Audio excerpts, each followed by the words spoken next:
বিসমিল্লাহির রহমানির রহিম।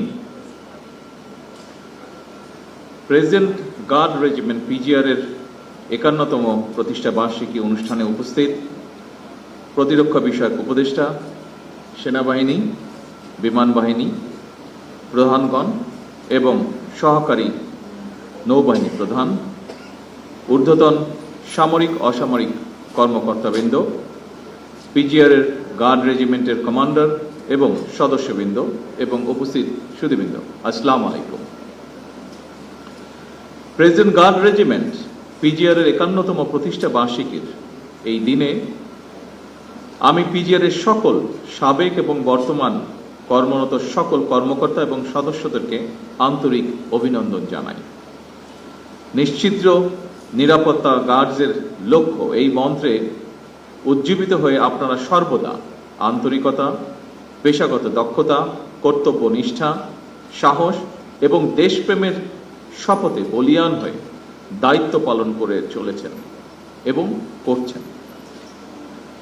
পিজিআর এর প্রতিষ্ঠা বার্ষিকীর এই দিনে আমার জীবনের সবচেয়ে শোকাবহ এবং হৃদয় বিদারক ঘটনা আমার পিতা, বাংলাদেশের স্বাধীনতার ঘোষক প্রেসিডেন্ট জিয়াউর রহমানের শাহাদাতের কথা মনে পড়ছে। ১৯৮১ সালের ৩০শে মে চট্টগ্রাম সার্কিট হাউসে প্রেসিডেন্ট জিয়াউর রহমানের শাহাদাত বরণের সময় কর্তব্য পালনরত পিজিআর এর কয়েকজন সদস্য শহীদ হয়েছিলেন। আজকের এই দিনে আমি পিজিআর এর সেই সকল শহীদদের গভীর শ্রদ্ধার সঙ্গে স্মরণ করছি।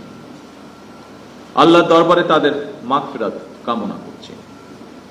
দায়িত্ব পালনের সময় তাদের নির্মম মৃত্যুর মাধ্যমে রাষ্ট্র ও সরকার প্রধানের নিরাপত্তার প্রতি অটল আনুগত্য, কর্তব্য পরায়ণতা এবং জীবন উৎসর্গের যে চূড়ান্ত দৃষ্টান্ত স্থাপিত হয়েছে, এটি অবশ্যই পিজিআর এর সদস্যদের জন্য একটি দৃষ্টান্ত হয়ে থাকবে।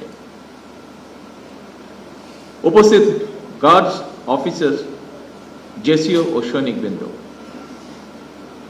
মহামান্য রাষ্ট্রপতি এবং রাষ্ট্রের গুরুত্বপূর্ণ ব্যক্তির নিরাপত্তায় ১৯৭৫ সালের এই দিনে প্রথমে রাষ্ট্রপতির দেহরক্ষী ইউনিট নামে একটি নতুন রেজিমেন্ট আত্মপ্রকাশ করেছিল। পরবর্তীতে তৎকালীন সেনাবাহিনী প্রধান মেজর জেনারেল জিয়াউর রহমান ১৯৭৫ সালের ১৯শে সেপ্টেম্বর রাষ্ট্রপতির দেহরক্ষী ইউনিটকে প্রেসিডেন্ট গার্ড রেজিমেন্ট হিসেবে অবহিত করেন। এই নতুন নামকরণ রেজিমেন্টের কার্যক্রমকে আরো আত্মপ্রত্যয়ী এবং গতিশীল করতে